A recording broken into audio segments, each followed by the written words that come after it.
Perfect preservation, ladies and gentlemen. Perfect preservation. That's what our Muslim friends have been telling us for decades. Perfect preservation, right down to the letter, from the time it was revealed to Muhammad. Seeking evidence for this claim, we opened their most trusted sources, and we read about entire chapters of the Quran being lost forever, large passages being lost forever, verses being eaten by a sheep, lost forever.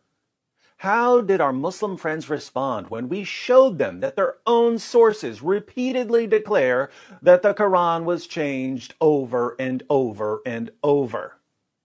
They said, perfect preservation, right down to the letter. Hatun Tash and Jay Smith went to Speaker's Corner with 26 different Arabic Qurans. Not 26 different translations, 26 different Arabic Qurans. How did our Muslim friends respond? Perfect preservation, right down to the letter. Non-Muslims are publishing entire books filled with Quran variants. How do our Muslim friends respond? Perfect preservation, right down to the letter. Fortunately, after decades of non-Muslims showing Muslims what's in their own sources and their own manuscripts, after decades of Muslim apologists lying about the history of the Quran, there are finally some Muslim scholars who are starting to admit that there are holes in the narrative. And it's very clear to you and to every single very advanced student and specialist that the standard narrative has holes in it. That's what I'm going to say. Why are they finally acknowledging that there's a problem?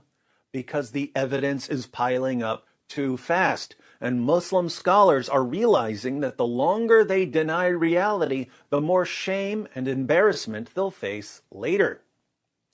Now, the new problem we face is that even as Muslim scholars are finally acknowledging that there are holes in the narrative, Muslims are reinterpreting the words of their own scholars, insisting that what their scholars really mean is that there are simply different ways to pronounce certain words in the Quran.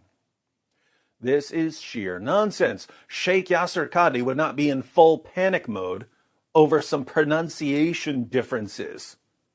Muhammad Hijab wouldn't have needed to delete an entire section of an interview if all Sheikh Yasser Qadhi had meant was that there are different possible pronunciations of the same word.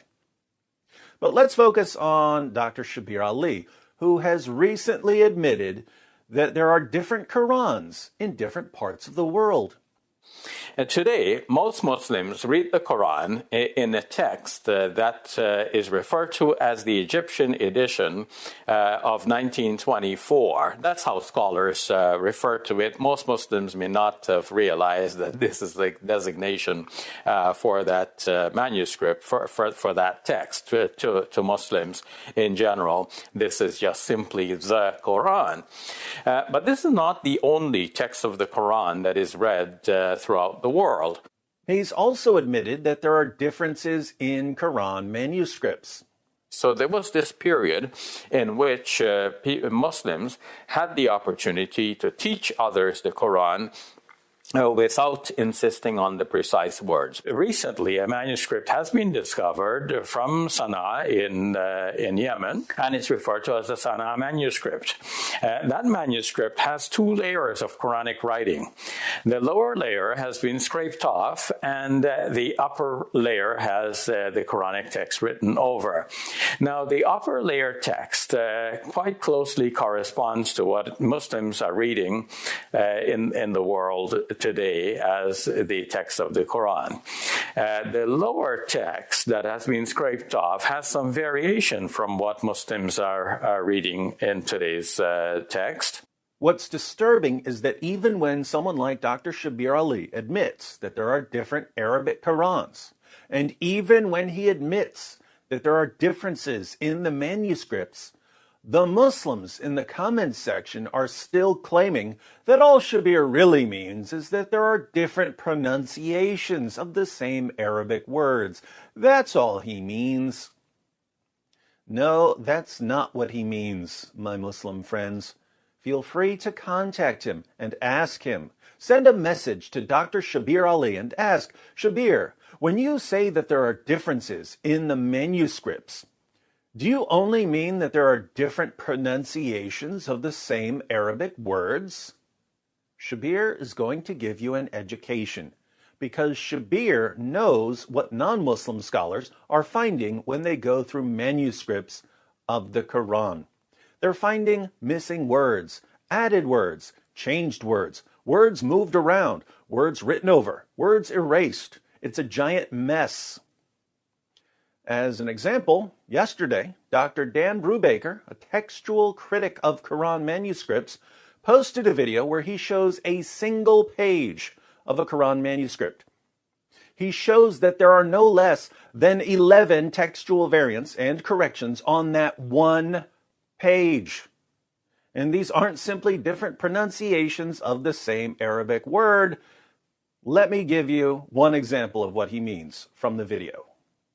This is verse 6:110. This part of the verse reads, Fi tughyanihim yatmahun. We let them wander blindly on in their insolence. And I've circled there the word that roughly corresponds to the word that we're looking at, Fi tughyanihim, because in this manuscript, the word tughyanihim does not exist. Rather, its place is taken by the word hauzihim. So it is an alternate word. Fi hauzihim actually is used, as you can see, in another verse, not too far from here in the same surah, then leave them plunged in their foolish talk. So here at 6:110, with this alternate word, it has the reading of, we let them remain plunged in their blindness, or remain immersed perhaps in their blindness. Makes sense to my understanding of the Arabic. It does make sense. It's just an alternate reading, a different word from what we have today. Different Arabic words, different meanings, different translations. And what are our Muslim friends going to conclude from this? Perfect preservation, right down to the letter. My Muslim friends, do you have any clue what kind of damage you're doing to the future of your religion right now?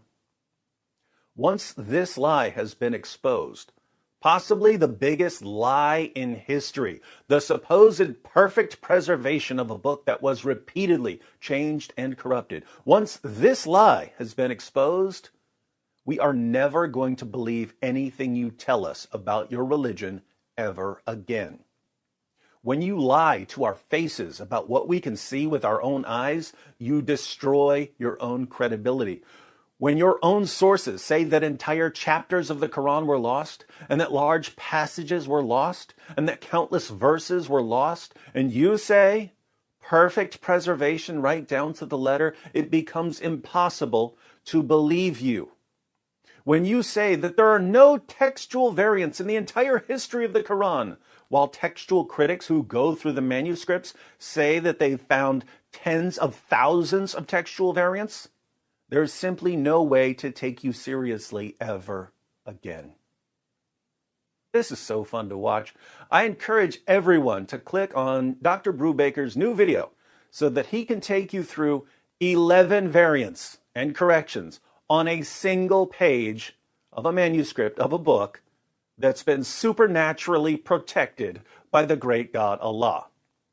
I think we can all agree that if a book has all the features of a book that's been changed and corrupted, even though it's been perfectly preserved, it must indeed be a miracle.